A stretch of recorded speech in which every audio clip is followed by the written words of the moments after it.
మోగిన municipal notification, మోగిన municipals నగర 116 మున్సిపాలిటీలు 7 కార్పొరేషన్లో ఎన్నికలు. నేటి నుంచే ఆ నామినేషన్ల స్వీకరణ, బ్యాలెట్ పేపర్లతో నిర్వహణ. ఫిబ్రవరి 11 పోలింగ్, 13 ఫలితాలు.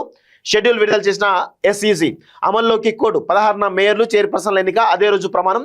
గడువు ముగియనందున హైదరాబాద్, వరంగల్, ఖమ్మం కార్పొరేషన్లు మరో 5 మున్సిపాలిటీ ఎన్నికలు తర్వాతి దశలో అంటూ చూస్తా ఉన్నాం. సో ఇక్కడ విషయం ఏంటంటే, చాలా స్పష్టంగా గుర్తుపెట్టుకోవాల అంశం ఏంటంటే, ఈ యొక్క మున్సిపల్ ఎన్నికల్లో ఖచ్చితంగా అందరి బండారం బయటపడుతుంది. ఎవరు ప్రజల పక్షాన ఉన్నారు, ఎవరిపైన నెగిటివిటీ ఉంది అనేది ఈ ఎన్నికలు తెలుస్తాయి. ఎందుకు అంటే ఇక్కడ 116 మున్సిపాలిటీలు, అదేవిధంగా 7 కార్పొరేషన్లు కదా. సో ఇక్కడ ఈ వీటికి ఎన్నికలు జరుగుతూ ఉన్నాయి. సో ఇక్కడ ప్రధానంగా ఇవన్నీ కూడా పార్టీ గుర్తులపైన జరుగుతాయి. సర్పంచ్ ఎలక్షన్ ఏం జరిగినాయి?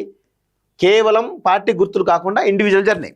సో దానిలో ఏమన్నాడు రేవంత్ రెడ్డి? 7,000కు పైగా మేము గెలిచామని చెప్పినాడు. గెలిచింది 5,000. 12,000లో 5,000 గెలిస్తే దానిలో 2,000 కలుపుకొని 7,000, 8,000 పైగా గెలిచాం మేమే, మాకు ప్రజాదరణ ఉందని చెప్పేసి అన్నారు.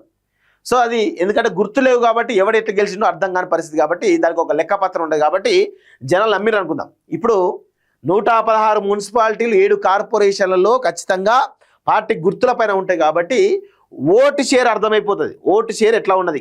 సరే, మున్సిపాలిటీ చైర్మన్లు, కార్పొరేషన్లు అదే అధికార దర్పం ఉంటుంది కాబట్టి కాంగ్రెస్కి ఎక్కువ వస్తాయి, అలా నో డౌట్. కానీ ఓటు షేర్ మాత్రం ఎవరికి ఎంత వస్తుంది? బీఆర్ఎస్కి వస్తుందా, కాంగ్రెస్కి వస్తుందా, లేకపోతే బీజేపీకి వస్తుందా అనేది తేలేటువంటి అవకాశం అయితే ఉంటుంది. ఖచ్చితంగా చాలా మున్సిపాలిటీలలో కూడా కొంతమేర ఏది బీజేపీ కూడా పుంజుకునే అవకాశం ఉంటుంది. కార్పొరేషన్లలో, మున్సిపాలిటీలలో కూడా కొంత బీజేపీ పుంజుకునే అవకాశాలు ఉంటాయి. కానీ ఈ పార్టీలో అంతర్గత కుమ్ములాట్ల వల్ల ఉన్నది కాస్త పోతుందేమో అనే అనుమానాలు కూడా ఉన్నాయి. సో ఇప్పుడు బీఆర్ఎస్ పార్టీ ఇప్పుడు ప్రధానంగా ఆల్ ఇండియా ఫార్వర్డ్ బ్లాక్ తోటి కూడా కవిత రాబోతుంది. ఆమె ప్రధానమైనటువంటి లక్ష్యం ఏమవుతుంది? బీఆర్ఎస్ పార్టీ ఓట్ బ్యాంక్ అంతా కూడా చీలిపోతుంది ఆమె వల్ల. సో అది బీఆర్ఎస్ పార్టీకి నష్టమయ్యేటువంటి అవకాశాలు ఉంటాయి. ఎక్కడైతే స్వల్ప తేడాతో గెలుపోవడం డిసైడ్ అవుతుంటాయి కదా.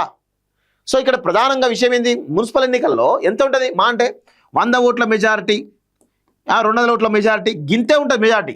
ఈ మెజారిటీలో ఈ 100 ఓట్లలో కనీసం ఒక 50 ఓట్లు కవిత కనుక తీసుకుంటే అది ప్రధానంగా ఏంది? ఎవరికి నష్టం? బీఆర్ఎస్కే కదా నష్టం. సో అక్కడ ఈక్వేషన్లో భాగంగా బీఆర్ఎస్ పార్టీ కూడా కొంత ఇబ్బందికర పరిస్థితి ఉంటుంది. ఇప్పుడు కాంగ్రెస్ పార్టీ పరిస్థితి చూద్దాం. కాంగ్రెస్ పార్టీ పరిస్థితి ప్రజలలో తీవ్రమైనటువంటి వ్యతిరేకత ఉన్నది.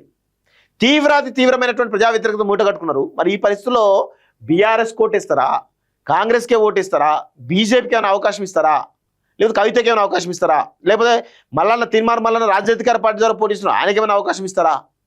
ఇవన్నీ కూడా పెంట ఉన్నాయి రాజకీయాలు. తెలంగాణ రాజకీయాలు చాలా పెంట తయారై కూర్చున్నాయి. ఎవరు గెలుస్తారు, ఎవరు ఓడిపోతారు, ఎవరికి ప్రజాబలం ఉన్నది, ఎవరికి ప్రజాబలం తక్కువ ఉన్నది, ఇవి డిసైడ్ చేయడం కొంత ఇబ్బందికరమైన అంశంగా కనబడతా ఉంది. సో ఇది మున్సిపల్ ఎన్నికల్లో ఖచ్చితంగా కాంగ్రెస్ పార్టీ ఈ మున్సిపల్ చైర్మన్లు, కార్పొరేషన్లో మెజారిటీ సీట్లు కొడుతుంది. కానీ ఓటు షేర్లో మాత్రం ఖచ్చితంగా భారీగా ఓటు షేరు తగ్గేటువంటి అవకాశం కాంగ్రెస్ పార్టీకి ఉంటుంది. ఇది వాస్తవం. ఎందుకంటే ప్రజా వ్యతిరేకత చాలా బలంగా ఉన్నది. అంత ఈజీగా ఓట్లేసే పరిస్థితులు లేరు కాంగ్రెస్కి. సో అంత కొంత బీఆర్ఎస్ పుంజుకుంటుందా, లేకపోతే కవిత దెబ్బతోటి మళ్ళీ వెనకబడుతుందా అనేది కూడా ఒక కవిత కనుక ఆల్ ఇండియా ఫార్వర్డ్ బ్లాక్తో పోటీ చేయకపోతే 100% బీఆర్ఎస్ పార్టీ అత్యధికంగా గెలిచేటువంటి అవకాశాలు ఉంటాయి. ఇప్పుడు మరి చూద్దాం మరి కవిత ప్రభావం ఎంత మేరకు ఉండే అవకాశాలు ఉన్నాయని కూడా చూడాల్సిన అవసరం అయితే ఉంది. అందరూ ఏమనుకుంటారు? కవితతో ఏం కాదు అని అనుకుంటున్నారు. కానీ ఇక్కడ విషయం ఏంటంటే కవిత ఆల్ ఇండియా ఫార్వర్డ్ బ్లాక్ సింహం గుర్తుతోటి పోటీ చేస్తూ ఉంది. ఇది అసలైనటువంటి స్ట్రాటజీ.